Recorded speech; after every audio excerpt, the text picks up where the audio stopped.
पश्चिम बंगाल, असम, पुडुचेरी में प्रचंड जीत के बाद प्रधानमंत्री नरेंद्र मोदी दिल्ली के बीजेपी मुख्यालय पहुंचे। धोती कुर्ता पहनकर कार्यालय पहुंचे पीएम मोदी का स्वागत बीजेपी के राष्ट्रीय अध्यक्ष नितिन नबीन ने किया। दोनों साथ में मंच पर पहुंचे, जहां नितिन नबीन जैसे ही उन्हें माला पहनाने के लिए आगे बढ़े, तभी पीएम मोदी ने माला लेकर नितिन नबीन को पहना दी। इसके बाद सभी नेताओं ने बीजेपी कार्यकर्ता का अभिवादन किया। अपने संबोधन की शुरुआत में पीएम मोदी ने नितिन नबीन के राष्ट्रीय अध्यक्ष बनने के बाद बीजेपी की पहली जीत की तारीफ की। मैं बंगाल की जनता का, असम की जनता का, पुडुचेरी की जनता का, तमिलनाडु और केरलम की जनता का आज आदरपूर्वक नमन करता हूं। मैं उन सबको वंदन करता हूं। मैं आज बीजेपी के कोटि कोटि कार्यकर्ताओं का भी हृदय से अभिनंदन करता हूं।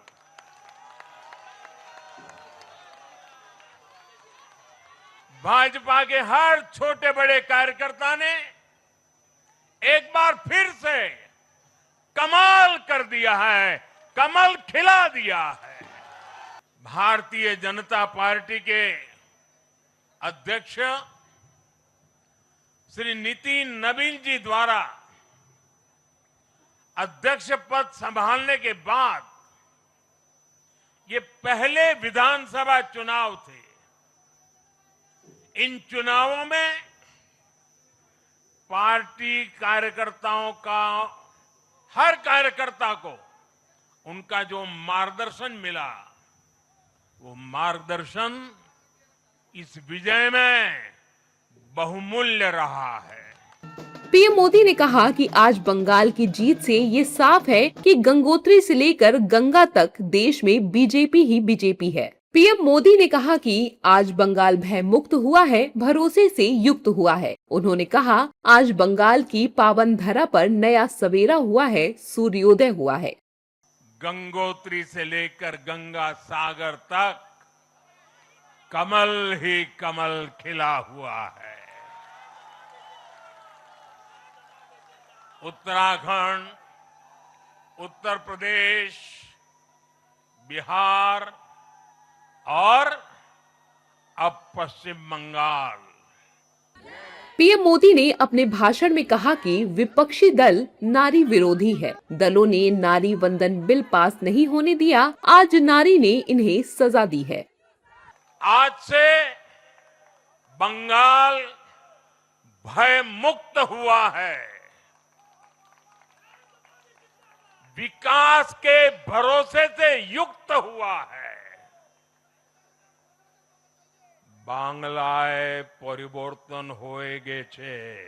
अभी 4 मई की यह शाम भले ही ढल रही हो, लेकिन बंगाल की पावन धरा पर आज एक नया सूर्योदय हुआ है।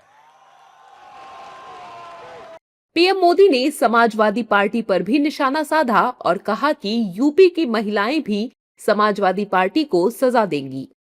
एक भी राज्य ऐसा नहीं है जहां कम्युनिस्ट पार्टी की सरकार हो।